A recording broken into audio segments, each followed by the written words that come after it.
అటెళ్ళి ఇది కొయ్యి.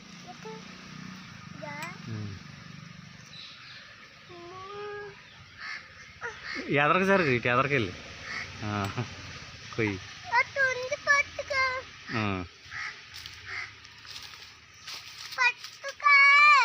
కొయ్యి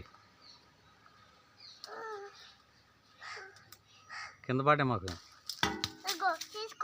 పగిలిపోయింది. వద్దులేరా కిందకు వచ్చి పగిలిపోతున్నాయి.